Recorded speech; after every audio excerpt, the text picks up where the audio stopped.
Sabe aquela ideia de que a nossa mente pode ser nossa melhor amiga ou nossa pior inimiga? Pois é. Nessa análise, a gente vai mergulhar fundo nesse conceito, na ideia de que o nosso mundo interno, os nossos pensamentos, têm um poder gigantesco de moldar como a gente vive a realidade. Vamos entender como essa engrenagem funciona. Para começar, vamos partir de uma pergunta que, com certeza, todo mundo já se fez alguma vez. Por que, diante da mesmíssima situação, uma pessoa fica super tranquila e a outra fica uma pilha de nervos? Ou sei lá, por que uma crítica pode motivar alguém e simplesmente arrasar outra pessoa? O que explica essa diferença toda, né? E aqui a gente já tem uma pista incrível do poder das nossas expectativas. Dá uma olhada nesse experimento. Um grupo de pessoas provou que elas achavam que eram duas bananas diferentes, uma comum e outra orgânica. E, claro, disseram que a orgânica era muito mais saborosa.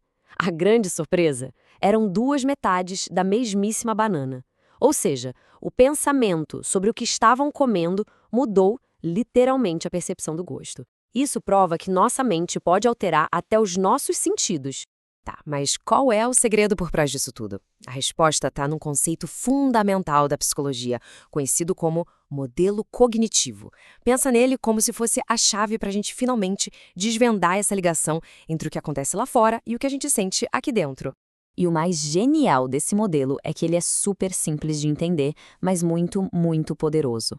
Olha só para esse triângulo: pensamentos, sentimentos e comportamentos. Eles estão totalmente conectados, são um trio inseparável. O que a gente pensa sobre uma situação influencia diretamente como a gente se sente, e isso, por sua vez, define como a gente vai agir. É um sistema. Se você mexe em uma ponta, as outras duas tendem a ir junto. E olha que interessante, essa ideia não é nenhuma novidade do século XXI. Quase 2000 anos atrás, um filósofo estoico chamado Epiteto já tinha sacado isso. Ele disse que o nosso sofrimento não vem dos fatos em si, mas sim da interpretação, da opinião que a gente forma sobre eles. Uma sabedoria antiga que a psicologia moderna só veio confirmar. Bom, se a nossa interpretação é tão crucial assim, por que tantas vezes ela parece levar a gente para um caminho de ansiedade, de tristeza? É que, na verdade, a gente não vê o mundo como ele é.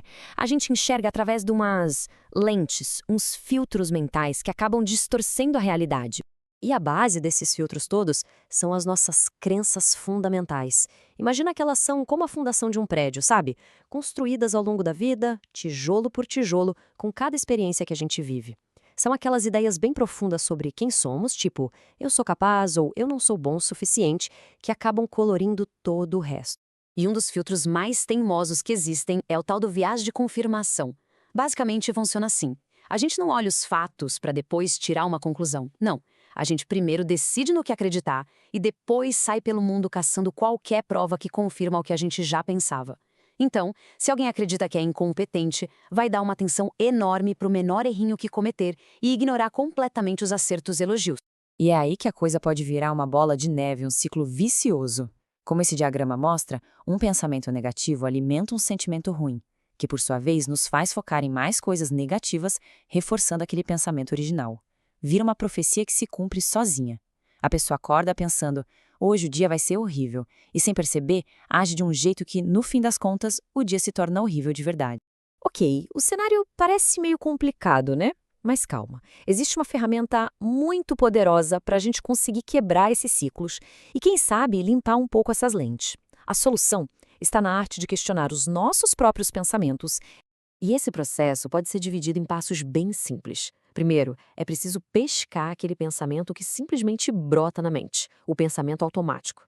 Depois, entender em que situação ele apareceu. Aí vem o passo crucial: virar um detetive da própria mente. Procurar evidências que apoiam esse pensamento, mas, e isso é o mais importante, procurar também as evidências que vão contra ele. A partir daí, fica mais fácil pensar em outras interpretações e, por fim, dar um passo para trás e enxergar a situação toda de uma forma mais ampla. Vamos pegar um exemplo bem comum que muita gente vai se identificar. É aquele pensamento de um profissional que, mesmo tendo sucesso, fica com aquela pulga atrás da orelha. Sou um impostor, um incompetente. A qualquer momento vão descobrir. É um pensamento bem doloroso. Então, aplicando o nosso método de detetive, a gente perguntaria, ok, quais as provas reais de que sou incompetente? Ah, talvez um erro que cometi semana passada? Certo. Mas e as provas que contradizem isso? E todos os projetos que deram certo? E os elogios? E o fato de ter sido contratado para essa vaga? O objetivo aqui é equilibrar essa balança. E logo em seguida vem a pergunta de ouro, a pergunta que pode mudar tudo. Será que não existe outro jeito de interpretar essa situação?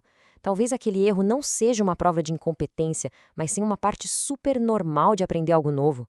Só essa mudança de ângulo já pode aliviar completamente o peso daquele sentimento ruim. E o mais legal é que, quando esse questionamento vira um hábito, o efeito é muito mais profundo do que só um alívio momentâneo. É como se a gente tivesse aos poucos criando novas estradas, novos caminhos neurais no cérebro. Com o tempo, essas novas formas de pensar se tornam mais fortes e automáticas. Isso cria um ciclo positivo, um ciclo de aprendizado. Esse modelo do Kolbe mostra direitinho como funciona. A gente questiona um pensamento e reflete sobre ele. Isso nos leva a uma nova interpretação, mais equilibrada. Com essa nova visão, a gente age de forma diferente no mundo. E essa nova experiência no mundo real acaba reforçando a nossa nova crença, mais saudável. É assim que a mudança de verdade acontece. Então, o ponto central disso tudo é o seguinte: o objetivo aqui não é ter um pensamento positivo forçado, sabe? Do tipo que ignora os problemas. A questão é ter um pensamento mais preciso, mais realista.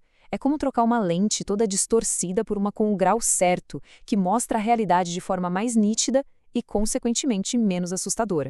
E para a gente fechar, fica uma reflexão, uma provocação. Pensa aí, qual interpretação, qual pensamento automático que causa sofrimento talvez valesse a pena ser questionado hoje? Afinal, às vezes, uma grande mudança de perspectiva começa com uma única pergunta.